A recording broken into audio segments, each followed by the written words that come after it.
David, thank you for joining us on the day that Midlothian Football Club announced a search for a new manager. First of all, can you give us a bit of an indication as to why now was the right time to part company with John McGlynn?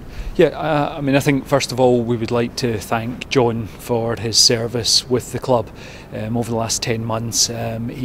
He's been an ambassador on and off the pitch for the club, so it's important to acknowledge that and the role and the hard work he played. I think it's also important just to acknowledge that it was both John and the club that decided to part company. So what that allows us to do is now move on to the next stage of our transition as a club, and we'll be certainly working very, very hard at that over the next few days.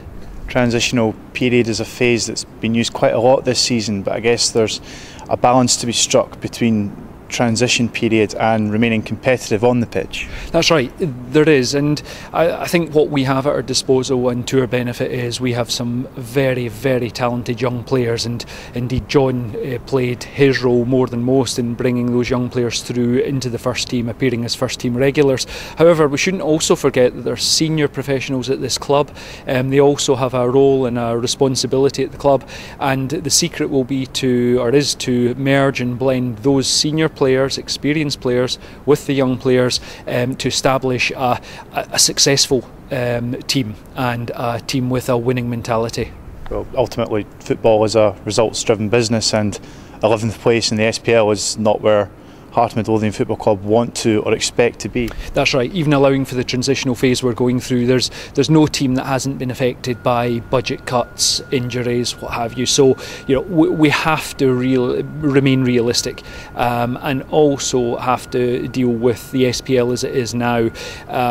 Hearts currently has, I believe, the second highest salary bill, playing salary bill.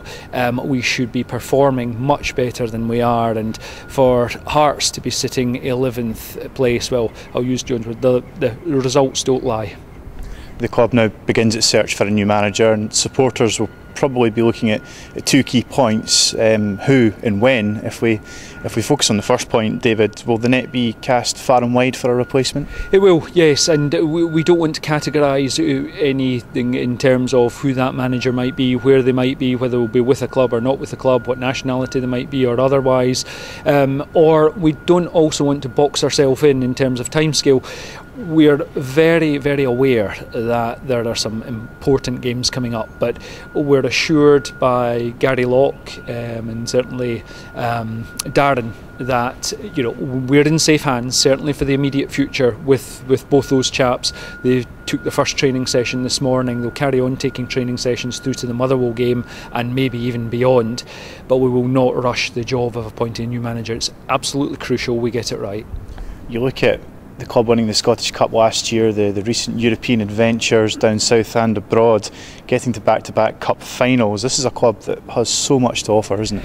It is, very much so, and in some ways, John particularly, but the club itself has been a victim of its own success. We're a club that's used to winning trophies now, used to challenging for silverware, and that brings with it additional pressure, additional responsibility, but with that it also brings the requirement to make tough decisions at times.